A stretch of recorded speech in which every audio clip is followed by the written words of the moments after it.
ये मेरे वतन के लोग हो, जरा आंखों में भर लो पानी, जो शहीद हुए उनकी जरा याद करो कुर्बानी।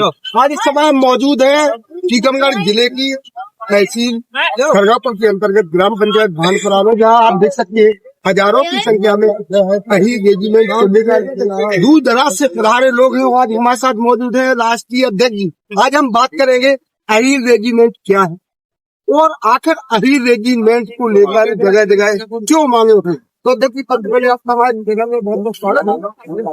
जैसे कि अध्यक्ष जी बताए अहीर रेजिमेंट को लेकर क्या है।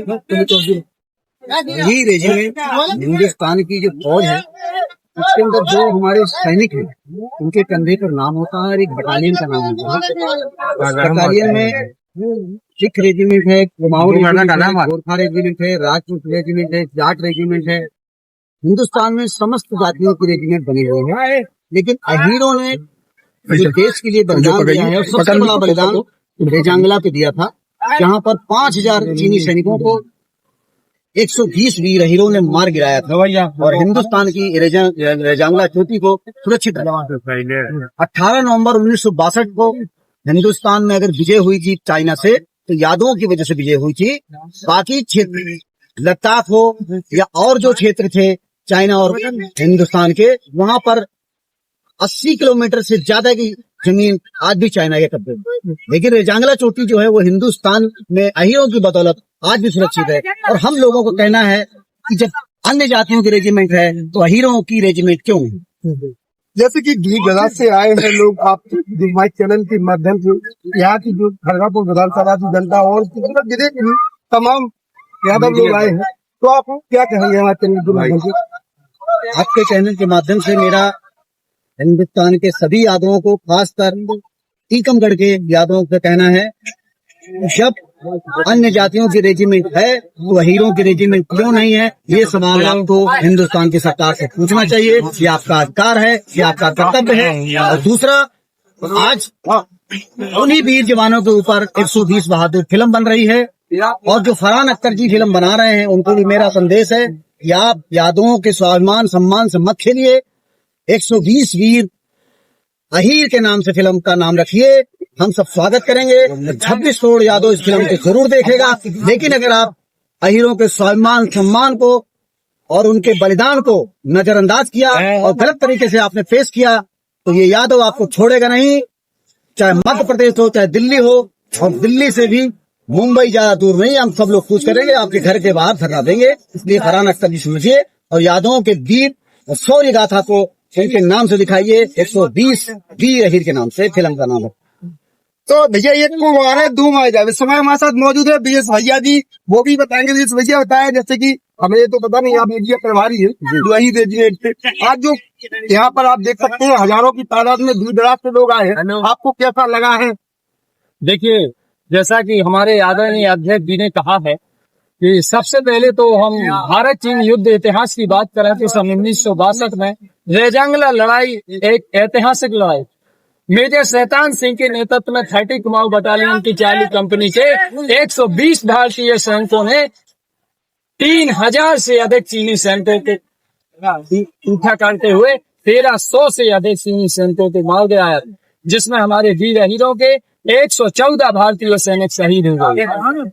बहुत सोचने वाली बात यह है कि केवल 114 भारतीय सैनिकों ने चीन के 3000 चीनी सैनिकों को पीछे कर दिया। अगर हमें आज भी अहीर रेजिमेंट का हक मिलता है, हमारे कंधों पर हमारा अधिकार मिलता है, तो आज चीन फिर से अपनी सीमा छोड़कर भाग जाएगा, ये मैं वादा करता हूँ। तो सभी ये कान खोल कर सुन लें, शासन से हम प्रशासन से लगातार जो है अहीर रेजिमेंट के लिए लड़ रहे हैं, अपने हक और अधिकार के लिए लड़ रहे हैं। और ये सभी कान खोल कर सुन लें कि अहीर रेजिमेंट के लिए अगर हमारा अधिकार और हक नहीं मिला तो हम सुदर्शन चक्र भी उठाएंगे, लेकिन अपना हक और अधिकार लेकर रहेंगे। बोलो जय श्री कृष्ण। बीच में है हमारी जो बहन है, हम उनसे भी बात करेंगे। हमें पता तो नहीं है कौन सा पद है, तो आपका भी बहुत बहुत स्वागत है। आप क्या कहना चाहते हैं।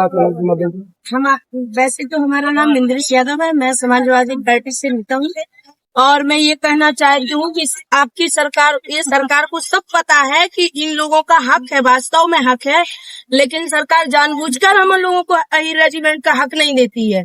इनको सब मालूम है कि इनका हक है, कितनी जनसंख्या है, कहाँ से कहाँ तक है ये लोग, इनको पूरा पता है, लेकिन ये लोग जानबूझकर नहीं ये चीज करते हैं।